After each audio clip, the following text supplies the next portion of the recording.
نحمدہ و نصلی علی رسولہ الکریم اما بعد بسم اللہ الرحمن الرحیم۔ ناظرین، آج ہم آپ کے ساتھ وہ جواد نقوی صاحب کا ایک کلپ میں فیس بک پہ دیکھ رہا تھا جن پر کوئی صاحب تبصرہ کر رہے تھے۔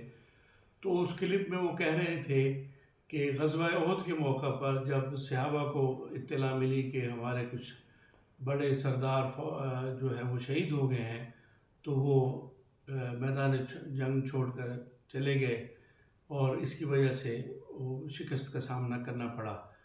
اور ابھی ایران میں جب خامنہئی صاحب کا جنازہ بھی پڑا ہے تو اتنی بڑی اور اتنی بمباری اور سارے حالات کے باوجود وہ لوگ ثابت قدم ہیں اور وہ کھڑے رہے اور انہوں نے اپنی جگہ نہیں چھوڑی۔ تو جواد نقوی صاحب شاید جس طرح بھی وہ اپنے جذبات کا اظہار کر رہے تھے، ہم ان کی نیت پر شک نہیں کرتے۔ وہ صاف ظاہر ہے ایک دکھ کی کیفیت میں ہے، ایک کرب کی کیفیت میں ہے، ایک تکلیف کی حالت میں ہے، کیونکہ ان کے جو بڑے تھے اور مذہبی حوالے سے مسلمانوں، ویسے تو انسانی نقطہ نظر سے دیکھا جائے تو عمر رسیدہ شخص ہے، اس کی اور مظلومانہ طریقے سے ان کو مارا گیا ہے، تو یہ بھی ایک انسانیت کے خلاف بات ہے۔ اور ایک 86 سالہ بے ضرر آدمی کیا کسی کو نقصان پہنچا سکتا ہے؟ تو اور پھر وہ بزرگ تھے اور ایک خاص مکتبہ فکر کے ایک بہت بڑے رہنما تھے، تو ان کو مارا گیا۔ اس کے بعد وہ ایک ظاہر ایک ظلم اور زیادتی کا معاملہ ہے، اور مسلمان ہونے کی حیثیت سے ہم دیکھتے ہیں تب بھی وہ ایک زیادتی ہے، ناجائز ہے۔ ان کو مارا جانا قطعاً اس کا جواز نہیں ہے، مارا کس نے؟ یہودیوں نے۔ تو اللہ تعالیٰ فرماتا ہے کہ یا ایھا الذین آمنوا لا تتخذوا اليہود والنصارى اولیاء، کہ اے ایمان والو یہود و نصارہ کو اپنا دوست نہ بناؤ۔ تو خیر یہ ایک الگ موضوع ہے۔ تو فی الحال وہ شاید وہ کوئی ہم ان کی نیت پر شک نہیں کرتے کہ انہوں نے کسی بری نیت سے یا صحابہ کی اس میں انہوں نے تنقید کی ہوگی یا توہین کا ان کا مقصد ہوگا۔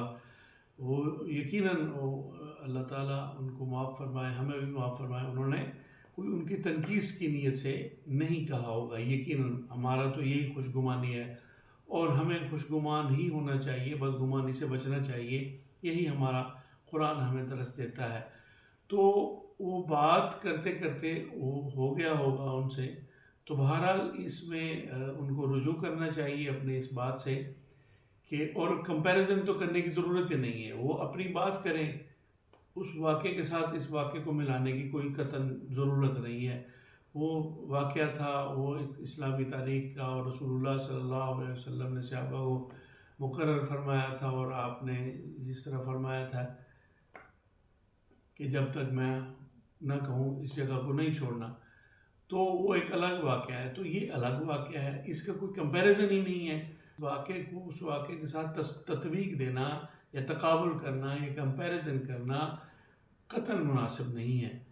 ویسے اپنے تعریف کریں، ان کی بات کریں کہ جی ہمارے وہاں کے لوگ بڑے ثابت قدم ہیں، بڑے ہمت والے ہیں، بڑے جرأت والے ہیں، بڑا مقابلہ کر رہے ہیں، اکیلا ایران کھڑا ہے، یہ ہے وہ ہے، جو بھی ہے سب کچھ کھڑا ہے، یہ سارے حقائق یہ اپنی جگہ پر موجود ہیں۔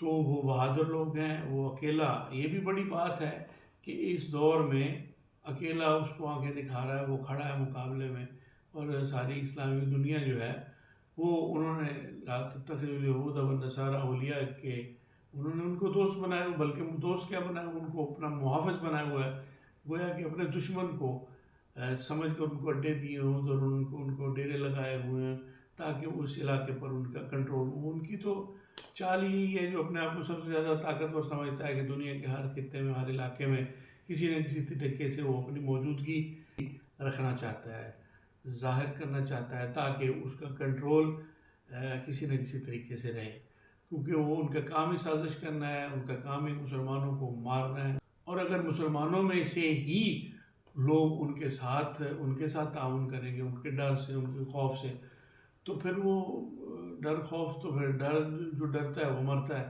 ڈر خوف مسئلے کا حل نہیں ہے، بلکہ بہادری اور ہمت اور جرأت کے ساتھ مقابلہ کرنا یہ ضروری ہے، اور مسلمانوں کو اکٹھے ہو کر اس معاملے میں ان کے ساتھ ان کا مقابلہ کرنے کی ضرورت ہے۔ صحابہ کا جو مقام اور مرتبہ ہے وہ اللہ تبارک و تعالیٰ نے ان کے غزوہ احد میں بھی بہت سارے لوگ صحابہ ہی تھے سارے، اور وہ صحابہ کا تو مقام صحابی کا تو یہ ہے جس نے ایمان کی حالت میں رسول اللہ صلی اللہ علیہ وسلم کی زیارت کر لی، تو اس کے تو ایمان کا تو کوئی اس کے تو پاؤں کی خاک کے برابر بھی نہیں کوئی ہو سکتا۔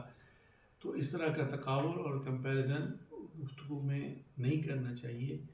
اگر ان کی خامنہئی صاحب کی جو ان کو مارا گیا ہے وہ ظلمانہ طریقے سے، اس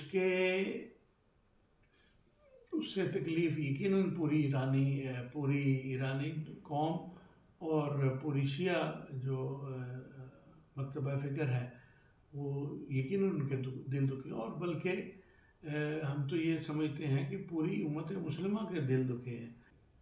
اللہ تعالیٰ ہمیں آپ سب کو معاف فرمائے اور اللہ تعالیٰ ہمیں صراط مستقیم پر چلنے کی توفیق عطا فرمائے۔ اب ہمارا چینل سبسکرائب کر لیں، اس کو لائک اور شیئر کر دیں۔ السلام۔